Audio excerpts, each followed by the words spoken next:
Good afternoon, my name is Alexander Taylor and I'm going to be giving a presentation about teamwork and use some of the skills that I read and wrote about in chapter 23 in regards to oral presentations and visual aids.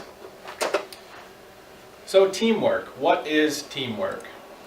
Merriam-Webster's dictionary defines teamwork as the combined action of a group of people, especially when effective and efficient, but I think that our book does a better job of summarizing it on page 81. By saying teamwork is only successful when there is strong cooperation and trust, a recognized team structure, and clear communication. Now in this presentation I'm going to be talking about a major point of teamwork called collaboration and the 4 enabling conditions of collaboration, and also the 4 archetypes of basic team structure.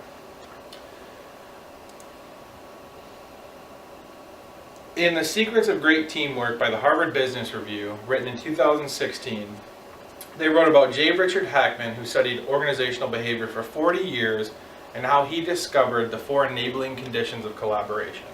First, let's talk about what collaboration is. Collaboration is the action of working with someone to produce or create something. So the 4 enabling conditions of collaboration are compelling action, a strong structure, supportive context, and a shared mindset. Having a compelling direction means that your team is invested in the goal they're trying to achieve and that they want to achieve this goal. This goal is important to them. Having a strong structure means that your team is diverse and that their skills are balanced. Having supportive context means that you have access to the training that you need to complete your task, the data that you need to complete your task, or the physical materials that you may need to complete your task. Having a shared mindset is the most important part of the enabling conditions of collaboration, because this means that even despite your personal differences, as long as ultimately what your goal is to accomplish your task, you guys can accomplish it no matter what.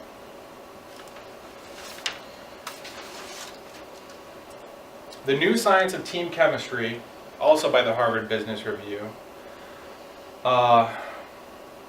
found a workplace survey by the Dwalat Professional Collaborative that can categorize team members into 4 primary archetypes.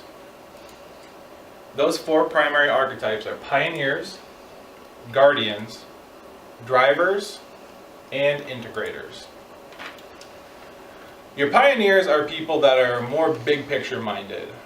They can be innovators, and they can usually have out-of-the-box thinking, kind of help move a project forward if it's in a rut. Your guardians are the team members that are a little bit more conservative, they're not huge on risks, they're a lot more pragmatic when they make decisions, and in general they like to learn from the past. Your drivers are people that can generate momentum, get the work done with what they have, and their decision making is very simple for them. It's either is or is not. And lastly, we have our integrators. Integrators are unique in this teamwork archetype because they can use relationships and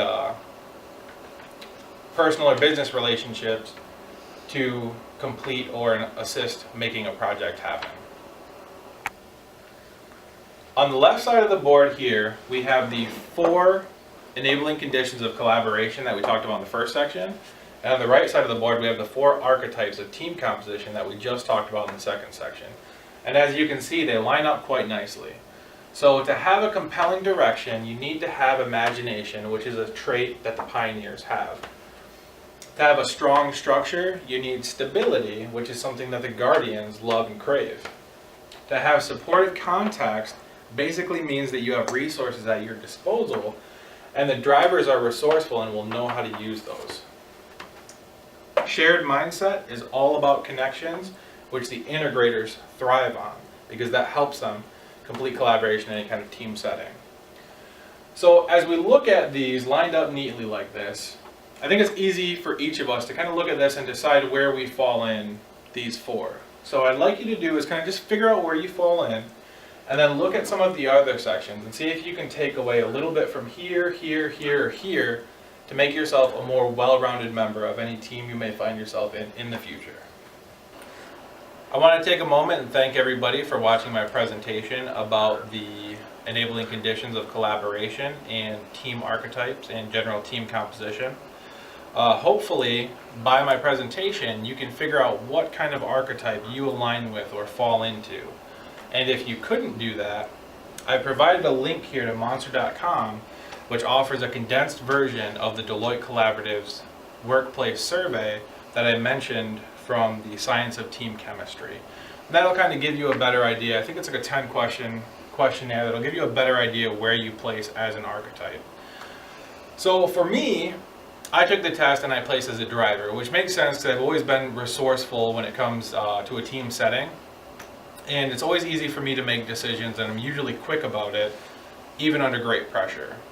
So what I'm choosing to do is going through those other archetypes that I talked about earlier, seeing if I can maybe nab a couple of traits here and there to make myself a more well-rounded team member.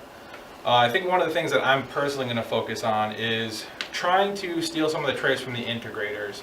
It would be better, make me a better team member to kind of work on building relationships with my peers and teammates a little bit more, and maybe just having a little bit more open line of communication. I myself can be a little bit blunt, and I think a lot of people that are drivers can be blunt at times too. So I think that's going to be something that I work on.